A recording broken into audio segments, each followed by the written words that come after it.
सबसे पहले तो मैं ऑब्जर्व नाउ का बहुत बहुत धन्यवाद दे रहा हूं कि उन्होंने मुझे कल बुलाया था और मैं 24 घंटे लेट आया हूं। आप लोग नाराज तो नहीं है? दिक्कत ये हो गई कि कल मैं नैनीताल में था और वहाँ से आने में काफ़ी समय लग गया, इसलिए मैंने आप लोगों से निवेदन किया था कि मैं 25 की जगह 26 को आऊँगा। तो पहले तो मैं क्षमा चाह रहा हूँ कि मैं कल आता तो बहुत अच्छा था, लेकिन आज सब लोग यहाँ पे आए हैं। मैं भी अभी तक 30 लोगों को व्यक्तिगत मिल चुका हूँ और 1 दर्जन लोग मेरे उत्तराखंड से भी यहाँ पे आ रखे हैं, तो आप लोगों को मैं भी बधाई दे रहा हूँ। और सबसे पहले मैं जीत शर्मा जी का धन्यवाद दे रहा हूँ और तानिया जी का धन्यवाद दे रहा हूँ। तानिया जी ने बहुत अच्छा भी यहाँ पे अपना जो है सबका स्वागत किया है। आदित्य जी हमारे यहाँ पे बैठे हैं, उनका भी मैं स्वागत कर रहा हूँ। मनीष जी का भी स्वागत कर रहा हूँ और संजीव शर्मा जी का भी मैं यहाँ पे बहुत बहुत स्वागत कर रहा हूँ। शिवानी जी का भी मैं धन्यवाद दे रहा हूँ कि शिवानी ने मुझे यहाँ पे बुलाया और उन्होंने कहा मंत्री जी आपको ज़रूर आना है। जे रवि कुमार जी का भी मैं यहाँ पे बहुत बहुत धन्यवाद दे रहा हूँ और विशेषकर जितने भी आपके इस सेमिनार में पार्टनर लोग हैं, और मुझे बताया गया कि 25 कंपनियां यहाँ पे आ रखी हैं। मैं उत्तराखंड की ओर से अपनी ओर से आपको सबको धन्यवाद दे रहा हूँ कि आप 2 दिन से यहाँ पे बैठे हैं और 25 विश्वविद्यालय के कुलपति और कुलाधिपति भी यहाँ पे आए हैं। मैंने पहली बात ये कहा है कि अगला जो आपका 7वां जो सेमिनार होगा उसको हम देहरादून में करेंगे, तो कैसा रहेगा? ठीक रहेगा? ताली कोई बजा ही नहीं रहा है। हमारे यूपीएस के राय साहब ताली बजा रहे हैं, तो इसका मतलब देहरादून में करना ठीक रहेगा। दूसरा, अभी तानिया जी ने कहा कि भारत में 26% बच्चे जो है उच्च शिक्षा ग्रहण कर रहे हैं और एनईपी 2020 का जो पहला गोल है, भारत सरकार भी और राज्य सरकारें चाहते हैं कि 2050 तक पूरे भारतवर्ष में 50% बच्चे उच्च शिक्षा ग्रहण करें। लेकिन उत्तराखंड राज्य जो है अभी 2024 है, हमारे राज्य में 48% बच्चे उच्च शिक्षा ग्रहण करते हैं 2024 में। यह रिकॉर्ड है पूरे भारत का। और हमारे राज्य में 48.2% लड़कियां उच्च शिक्षा ग्रहण करते हैं।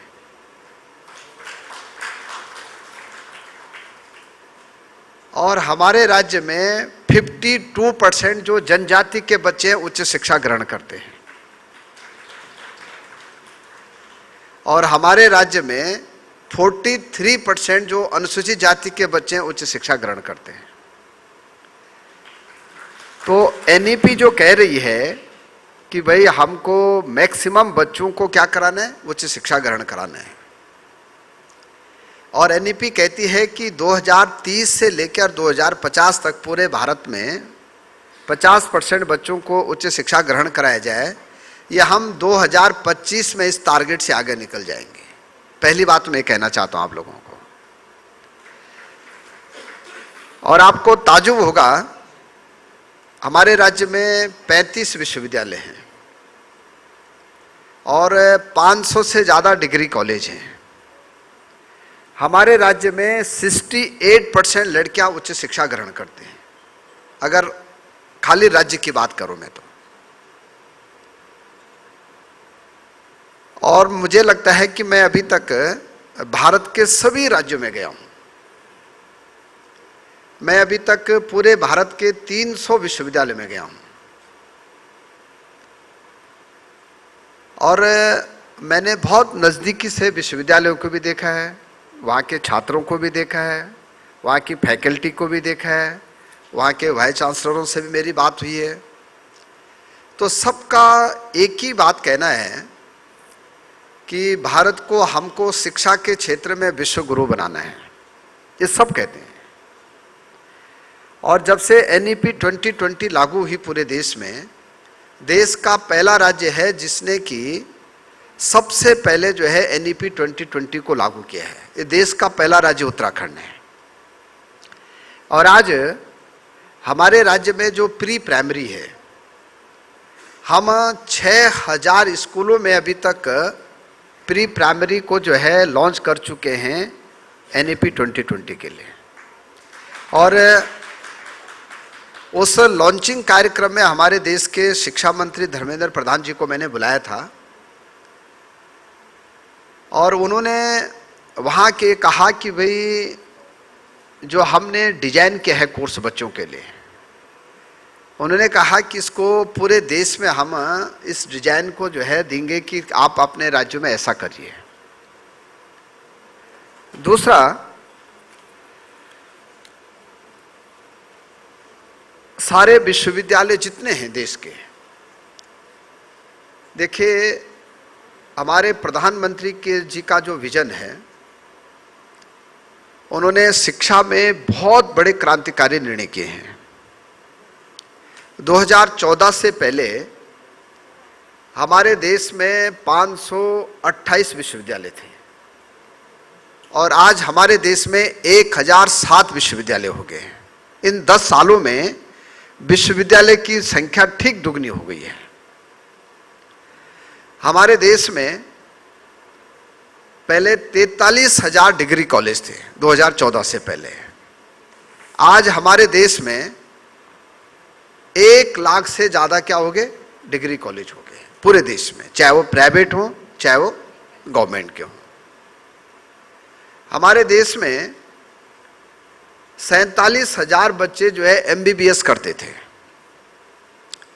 2014 से पहले। आज भारतवर्ष में 1,13,000 बच्चे MBBS करते हैं, पर ईयर करते हैं। और आज 600 से ज़्यादा मेडिकल कॉलेज भारत में हो गए हैं। एम्स हर राज्य में आ गए हैं, हर राज्य में IIIT आ गए हैं, हर राज्य में NIT आ गए हैं। तो शिक्षा के क्षेत्र में बहुत बड़ा विस्तार हुआ है। लेकिन आज जो हम सब लोग यहाँ पे बैठे हैं, मेरे 3-4 सुझाव हैं सब लोगों को। पहला सुझाव तो मेरा यह है कि हमको अपने अपने विश्वविद्यालय और अपने अपने कॉलेजों में छात्रों को रोजगार परक पाठ्यक्रम की ओर ले जाना पड़ेगा। और जब बच्चों को ये लगेगा कि हमारे कॉलेज से, हमारे विश्वविद्यालय से हमको रोजगार भी मिल सकता है, तो मुझे ये लगता है कि ज़्यादा से ज़्यादा बच्चे हमारे विश्वविद्यालयों की ओर आएंगे। अभी हमारे देश में जितने बच्चे उच्च शिक्षा ग्रहण करते हैं, उसमें से 13% बच्चों को रोजगार मिलता है, और हम चाहते हैं कि ये लगभग 80% तक हम ले जाएं। तो मेरा जितनी कंपनियां यहाँ पे आ रखी हैं, उनसे निवेदन यह है कि आप राज्यों में जाके शिक्षा मंत्रियों से बात करिए।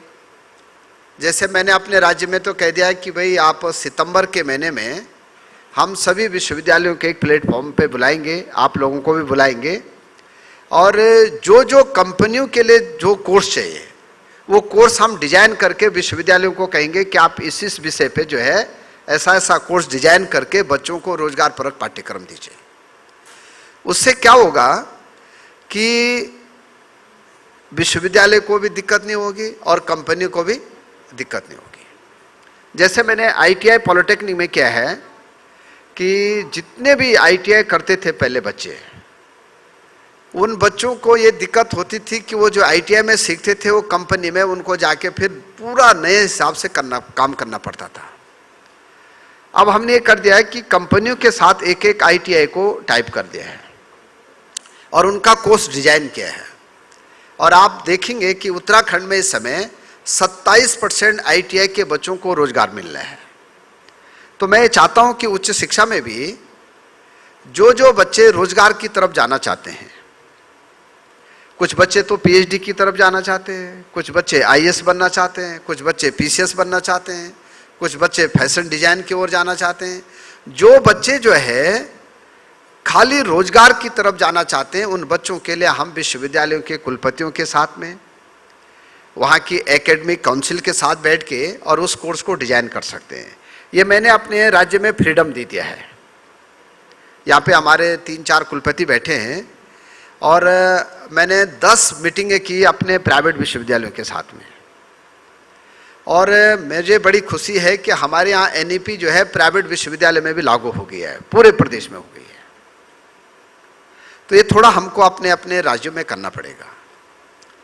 एक मेरा निवेदन है आप लोगों से कि अब एनईपी 2020 में टीचर और बच्चों के साथ एक बहुत बड़ी दिक्कत आ रही है कि बच्चे पूरे साल परीक्षा ही दे रहे हैं और टीचर पूरे साल जो है कॉपी जांचने में लग गए हैं। तो जो क्लासरूम का जो वर्क था वो धीरे धीरे क्या हो रहा है, कम होता जा रहा है। तो अब हमको टेक्नोलॉजी के माध्यम से ये भी वर्कआउट करना पड़ेगा कि मैक्सिमम हम जो है बच्चों को क्लासरूम में कैसे पढ़ाई करें। और पहले हम क्या था कि साल में एक बार परीक्षा होती थी। अब जो है जब से हमने एनईपी 2020 लागू की है तब से यह है कि हर 3-3 महीने में परीक्षा होती है। कोई बच्चा फेल हो गया तो हर महीने परीक्षा दे रहा है, कोई बच्चा जो है अपने नंबर बढ़ाने के लिए और परीक्षा देता रहा है।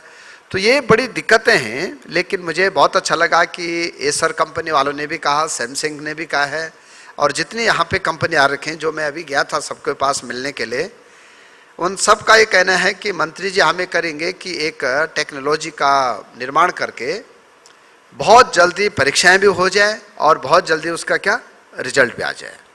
तो इस पे भी हम आगे जाने वाले हैं। जैसे मैंने अपने प्रदेश में 6 बातें की हैं, एक प्रदेश, एक परीक्षा, एक परिणाम, एक चुनाव, एक दीक्षांत और एक परिणाम। तो मैंने उसका शैक्षिक कैलेंडर घोषित किया है। हमारे यहाँ 500 डिग्री कॉलेज में एक ही दिन चुनाव होता है।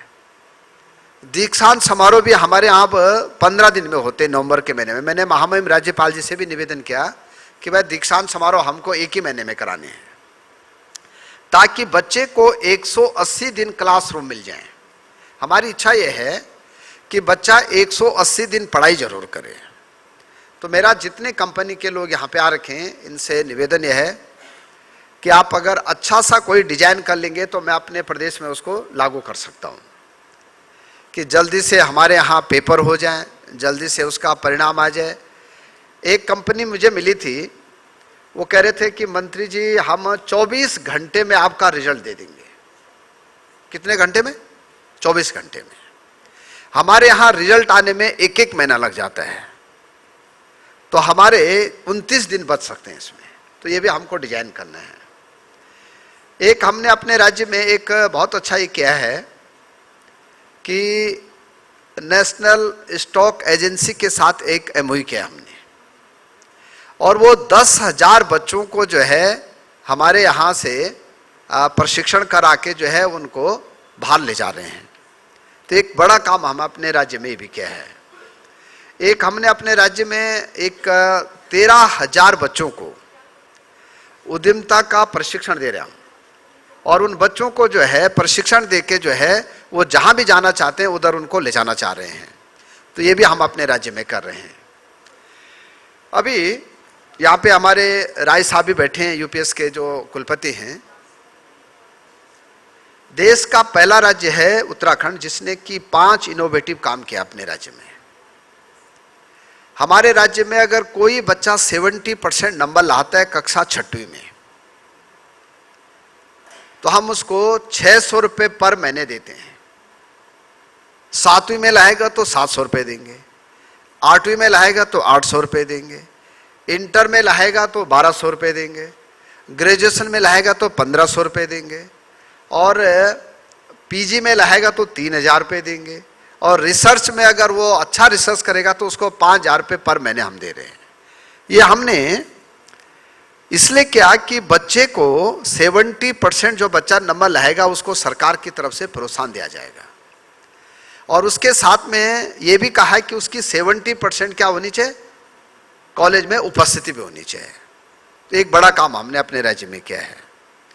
एक हमने अपने राज्य में क्या कि जो बच्चा आईएएस करना चाहते हैं या पीसीएस में जाना चाहते हैं या एनडीए में जाना चाहते हैं, उन बच्चों को फ्री कोचिंग हमारा राज्य देता है, और जो बच्चा प्री में निकल जाएगा उसको 1-1 लाख रुपए सरकार की तरफ से हम इनाम देते हैं कि आप जो है मेंस की तैयारी करिए। ये भी हम अपने राज्य में कर रहे हैं। मुझे लगता है कि पूरे भारतवर्ष में कहीं भी ऐसा नहीं होगा जो हम अपने राज्य में कर रहे हैं। एक हम उत्तराखंड में एक अभिनव प्रयोग कर रहे हैं कि जो बच्चे भीख मांगने वाले बच्चे हैं या जिनके माँ बाप नहीं हैं, लावारिस बच्चे हैं, ऐसे बच्चों के लिए हमने नेताजी सुभाष चंद्र बोस जी के नाम पे 13 हॉस्टल बनाए हैं, और ऐसे बच्चों को पढ़ाई फ्री है, हॉस्टल फ्री है, उनके लिए कंप्यूटर फ्री है, और अभी हमारे राज्य में 1200 बच्चे ऐसे जो लावारिस बच्चे हैं जिनको सरकार जो है 0 बजट पे पढ़ाई कराती है। हमारे यहाँ जो है एक भी बच्चा आपको ऐसा नहीं मिलेगा जो भीख मांगते हुए मिलेगा और वो पढ़ाई न कर रहा हो। हर बच्चे के लिए हॉस्टल हमने दिया है। तो ये भी कई राज्यों के लिए एक बहुत अच्छा कदम है कि वो राज्य अपने प्रदेशों में इस काम को कर सकते हैं। एक हम सुपर 30 चलाते हैं अपने राज्य में, उसमें हम आईआईटी और एनआईटी की जो है कोचिंग कराते हैं, और आपको ताज्जुब होगा हर साल हमारे 30 के 30 बच्चे आईआईटी और एनआईटी में सेलेक्ट हो जाते हैं। 1 रुपए उनका खर्च नहीं होता है, सारा पैसा सरकार उस पर खर्च करती है। तो ये भी हम लोग कर रहे हैं। और अभी हमारे 17,000 स्कूलें हैं सरकारी, इंटरमीडिएट तक। हर स्कूल में हम लर्निंग क्लास दे रहे हैं, हर स्कूल में कंप्यूटर दे रहे हैं, हर स्कूल में वोकेशनल क्लास दे रहे हैं।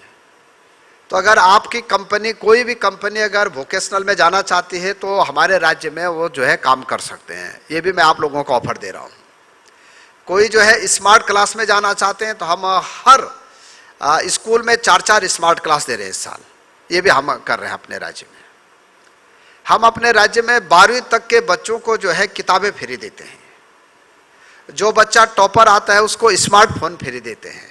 ये भी हम अपने राज्य में करते हैं। और लड़कियों के लिए कक्षा 9th में जब लड़की जाती है तो एक साइकिल फ्री देते हैं उसको। और अब हम ये कर रहे हैं कि जो लड़का टॉपर आएगा या लड़की टॉपर आएगी, 70% से ऊपर जिसके भी आएंगे, उसकी माँ को भी 1,000 रुपये इनाम दिया जाएगा। पिताजी तो सर्विस में हैं, इसलिए मैंने क्या कि उनकी माँ को 1,000 रुपये इनाम दिया जाएगा। ये भी हम अपने राज्य में कर रहे हैं।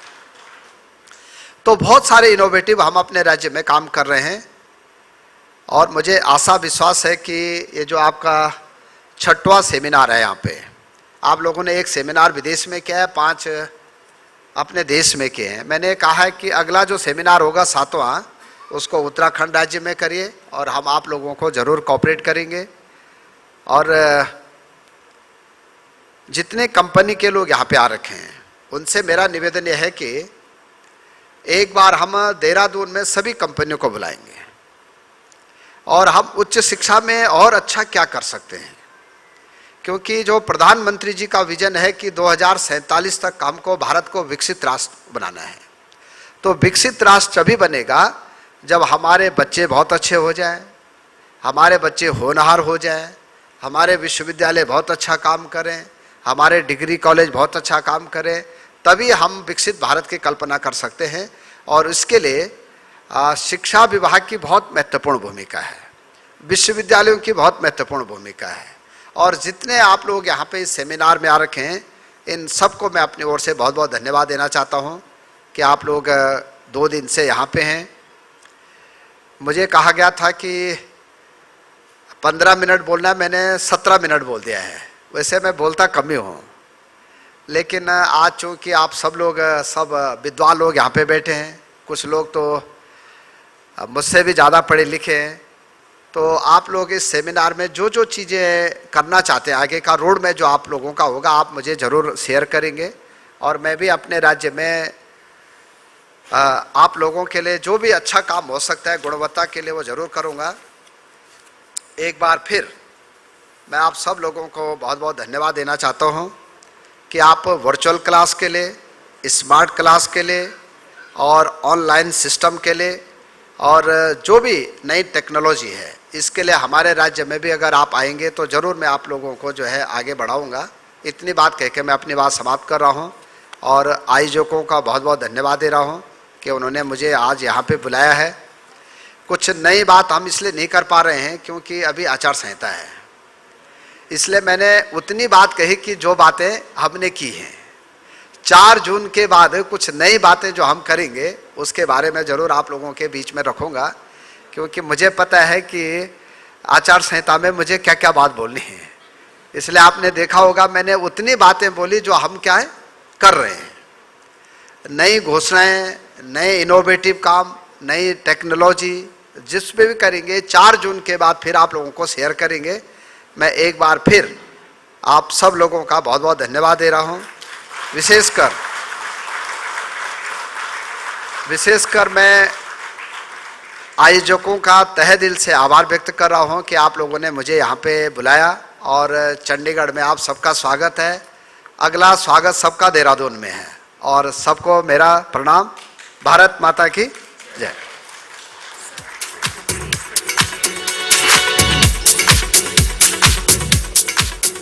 Thank you so much, sir, for gracing us with your presence. I request you, sir, kindly please stay here on the stage. And I would like to invite Mr. G. Sharma, CEO and co-founder of Observe Now, to present the token of gratitude to our Honorable Minister of Higher Education, Dr. Dhan Singh Rawat. Everybody give an applause for him.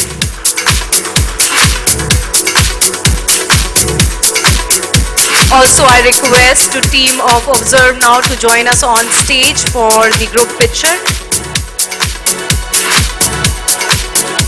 Ms. Tanya Tiku, Mr. Nikunj Sharma, Mr. Sumit Rawat, Ms. Shivani Babbar, Mr. Shubham